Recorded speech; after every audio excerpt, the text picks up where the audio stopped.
Hurricane force winds can be extremely damaging to communities. We know that, we've seen that in the past, and to their trees. Without question, trees can become hazardous and pose risks to personal safety and property also. There's opportunities to better prepare for the next hurricane season, which for us begins on June 1st. Valuable lessons have been learned about how to manage trees in urban regions to ensure that they are healthier and more resistant to storm damage. This is my email address, as I promised.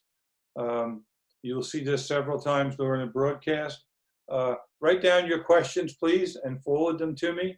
I'm more than happy to answer them as quickly as I possibly can. This portion of our program has to do with wind-resistant trees and recommendations for trees. All of this information pertains to trees in hurricanes and large windstorms, but can be also valuable and helpful when it comes to trying to understand how to keep trees healthy and whether to keep them at all. Since 1992, the year Hurricane Andrew struck South Florida, researchers at the University of Florida have been studying 10 hurricanes affecting the state of Florida and the Gulf Coast.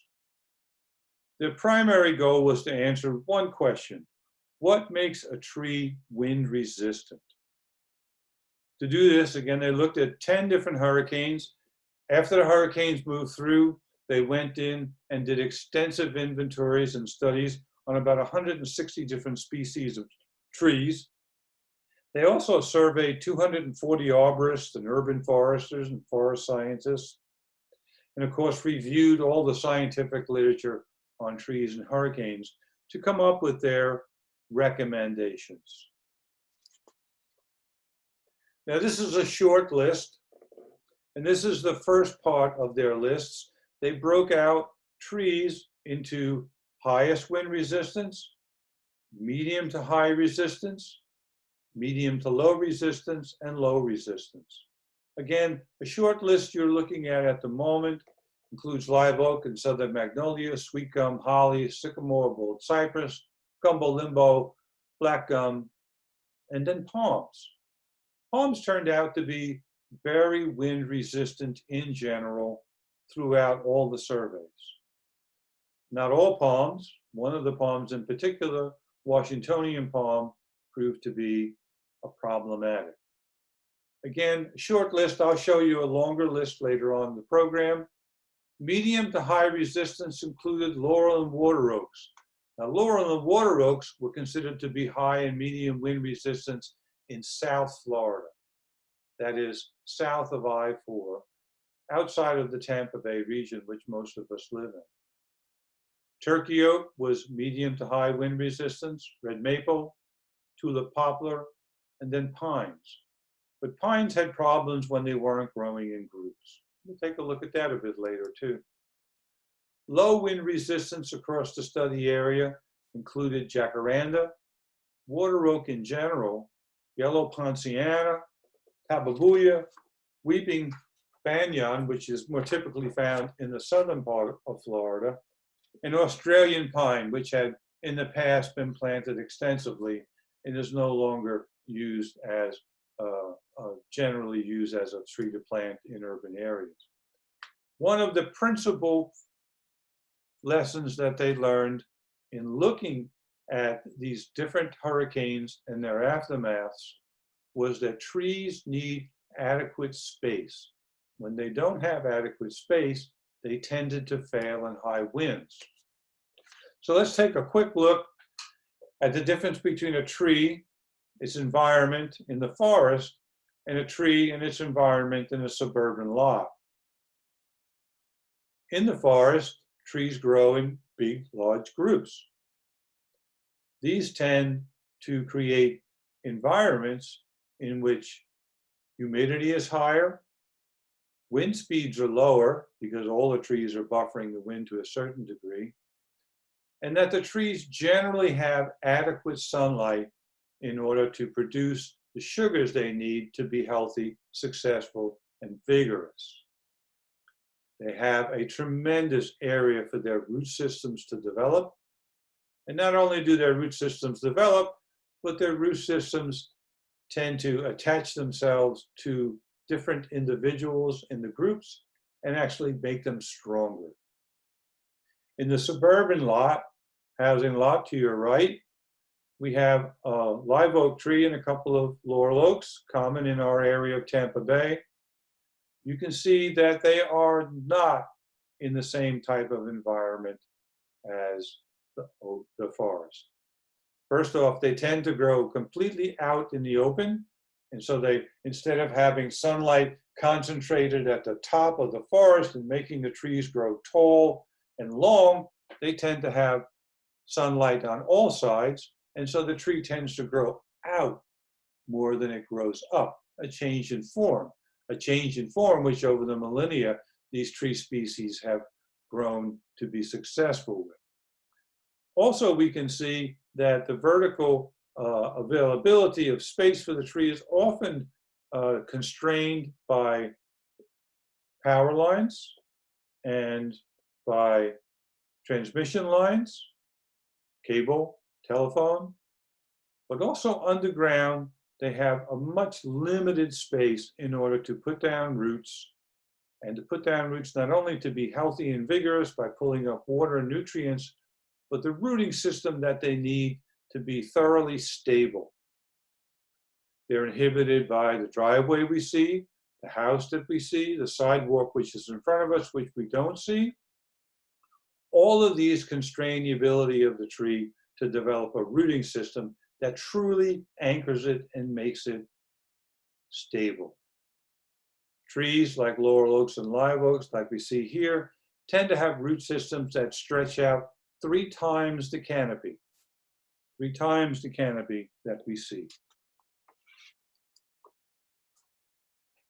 Trees with root systems confined to relatively small spaces, like we just saw, are not as stable as trees allowed to grow and develop with more spreading root systems, like in a forest.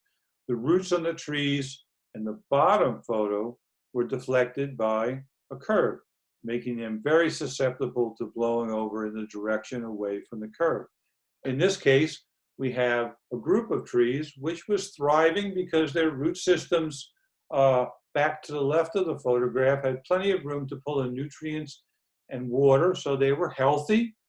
But the wind in this particular storm came from the right. And because there were no roots to anchor it in the direction of the wind, they simply blew over. Roots growing in the direction of the wind are largely responsible for holding up a tree. In this case, there were no roots to do that. Instability is especially a problem in shallow soils and soils with high water tables, such as the ones at the top. This photograph was taken during a hurricane down in Fort Lauderdale, where they have generally shallow, very shallow soils and high water tables. Shallow root systems are typical, though, in most Florida trees, with most of the root system close to the surface. At best, the majority of roots exist between 2 and 4 feet of the surface. Many of the smaller roots are within 12 inches of the surface. Those are the feeder roots, we like to call them, the ones that are actually doing the work of pulling in the soil moisture and the nutrients. The larger roots are the ones that are doing a great deal of the anchoring. In our area in Tampa Bay, most of those anchoring roots are actually between 0 and 2 feet below the surface. Root flare is commonly 2.5 to 3 times the trunk diameter. The root flare is that portion you see in that top photograph that flares out just below, just at the base of the tree. Root flare is what commonly causes problems with sidewalks and with curbs. So when we go back out to repair the sidewalks or to repair the curbs so that we can improve storm water flow, typically the maintenance people are cutting the root system right back up against that root flare. Okay? When they do that, they are removing a tremendous amount of the root system and destabilizing that tree. So that means that these very, very large trees growing in these small grassy spots are actually not able to sustain themselves in terms of being stable in high winds. And they truly do cause a problem. And we're addressing that, and I'll address that a little later with you about how big a space you actually need for some of these trees for them to be stable and to not destroy valuable infrastructure like curbs and sidewalks. Urban conditions are difficult at best for many species of trees. Air pollution, drought-like conditions, and heat negatively affect the health and longevity of lone trees. A large maturing tree can be planted in a small space, and the tree can survive, but not flourish. Evidence of decline often shows up in yellowing leaves, dieback at the tips of the branches. Take a look at this mahogany in this small space in a parking lot. The tree has simply run out of suitable soil for root growth. This tree will not survive. In fact, it was probably a waste of time to plant it in the first place if you were looking to have trees in the parking lot for a long period of time. Use of Hillsborough County's Extension Tree Matrix with its detailed information about the amount of soil, flood consistency, pH, many, many attributes of tree habitat would have helped these folks in identifying smaller trees for sites where soil space, volume, and moisture are limited. During research conducted directly following the 10 hurricanes I mentioned in Florida and Puerto Rico by scientists at the University of Florida, IFAS, they determined the biological, site, and cultural conditions that make trees more or less wind resistant. Over 160 urban tree species and their comparable responses to hurricane were studied, and several general lessons were learned. The first one seems intuitive, but it can be misleading. They calculated the percent of the trees lost in each hurricane. They correlated this with wind speeds. The higher the wind speed of the hurricane, the more likely trees will fail. Loss ranged from 11% in Hurricane Irene, 85 miles an hour, to 21% in Hurricane Rita with 120 miles an hour, to 23% in Hurricane Katrina with 125 miles an hour, with a 38% in Hurricane Andrew with 165 miles an hour. The odd one out, you'll notice, is Charlie. Charlie had sustained winds that were very high also, up around 140 or 145, but you notice that not as many trees were lost. That's because many of the trees in this case were younger, were not older, they were more supple, and in the area that Charlie hit, there were actually fewer trees. So the wind was able to be dissipated through those trees. As wind speeds increase, trees are more likely to suffer damage, likely to uproot, break, and lean, resulting in greater losses. This is the general conclusion that the researchers came to. Another lesson is that urban tree loss depends on numerous things. It is important to point out that in addition to wind intensity and speed, other factors influence tree damage during hurricanes. For instance, in Pensacola, Florida, which has a denser tree canopy composed of older trees, and trees suffered considerably more damage during hurricanes than compared to Miami, Florida, with less canopy cover and younger trees. Conditions accompanying hurricanes also influence tree fall. For instance, a slower moving storm will mean more water accumulating in the soil, that is, making the soil looser and reducing the ability of the tree to remain upright by those anchoring roots holding on to that soil, which is now looser, which gives up the tension and releases those roots more readily. Selecting the right species, again, I'll suggest the Hillsborough County Extension Tree Matrix to you, and planting high quality trees. And we know how to plant high quality trees. We know how to find them because our state in Florida actually has standards and grades for trees, and you can ask for higher quality trees. And proper planting, that is putting them in the ground and caring for them that first year properly. Again, you can get information from this from my extension office, choosing wind-resistant species. All wind-resistant species and all species of trees typically found in Hillsborough County in the Tampa Bay region are noted in the tree matrix. Having a comprehensive plan for your home and your community is important. Trees grow, they change over time. There are things that we can do and do differently over time to ensure that they remain as resistant as is possible to manage. One of the things that they found was that trees grow and better survive in groups.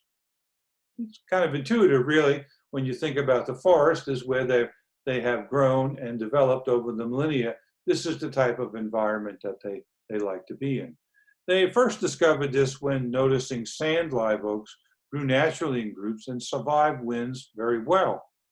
In Hurricanes Ivan and Jean, research showed that trees growing in groups survived winds better than individual trees. 80% versus 70% in Hurricane Ivan, 88% versus 78% in Hurricane Jean. So the recommendation, plant trees in groups as opposed to individually if that's possible.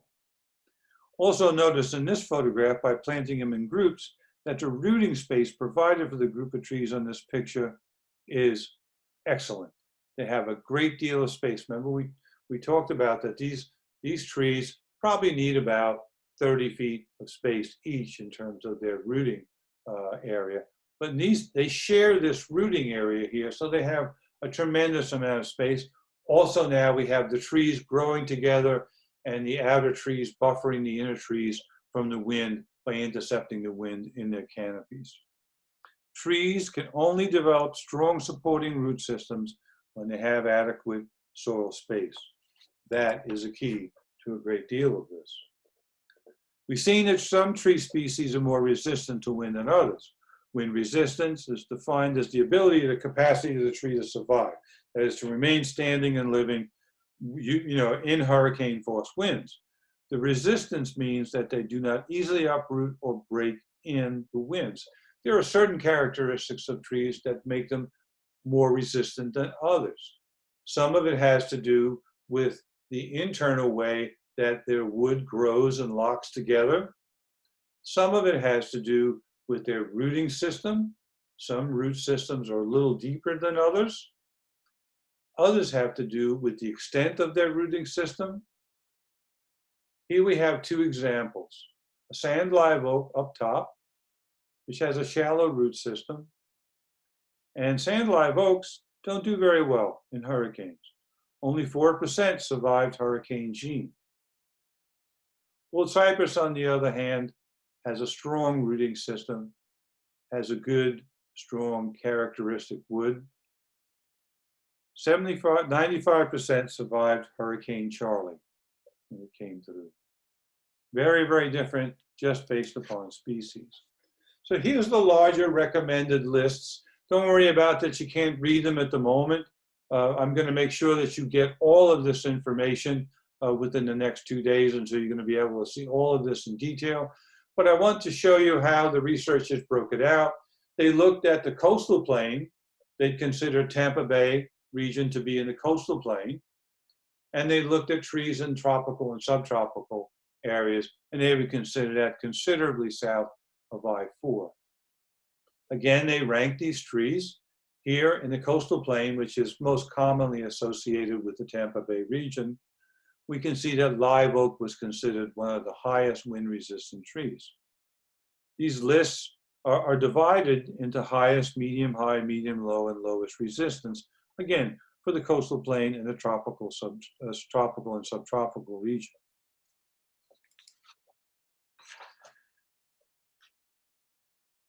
Consider removing trees, this is a recommendation, consider removing trees that are on the lowest wind-resistant list, especially if they're declining or endangering lives and property. In our region, in the coastal plain, but this is not the subtropical, in our region, laurel oak is one of those trees. It grows to be about 50 years old. About 35 years old, it begins to decline. If we have laurel oak and it's beginning to decline and starting to threaten being blown over and become a hazard to people and property, then it's time to consult an arborist and get that person out there to help make a decision about whether this tree is truly hazardous or not. For those trees that are borderline, either borderline in terms of whether they're declining or whether they're borderline between being a low resistance or a medium resistance, it's best to consult a professional such as an urban forester or a certified arborist. And we'll get into this a little bit later about how to find those types of people. The final recommendation really is to become familiar with the recommended tree species and how they perform in natural and urban ecosystems in your community. Again, laurel oak's a good indication. Down in South Florida, the research has found that laurel oak did well. They went up north of I-4 and it went from being a medium to high resistance tree in South Florida to being on the lowest resistant tree up in above I-4. It depends on a great many things, including the soil. So the way that we can do this and become familiar with the recommended tree species and how they perform in our area, I would suggest again that you look at Hillsborough County's tree matrix. And again, I will make that available to you in the next couple of days. So this is what we learned in that study that they did. An excellent source of information geared directly to Florida. It's got nothing to do with any place else but Florida. We're going to take a little break here, give everybody a chance to get up, stretch their legs, get a little drink. You'll see here that the University of Florida Trees and Hurricanes website is listed. This is a great source of information. This was a series of publications and presentations that I participated in with a great many other people back in 2006 to provide all of this information to the residents of Florida to make better decisions about being prepared for hurricanes relative to their trees.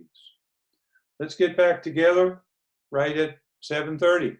I'll see you in a few minutes.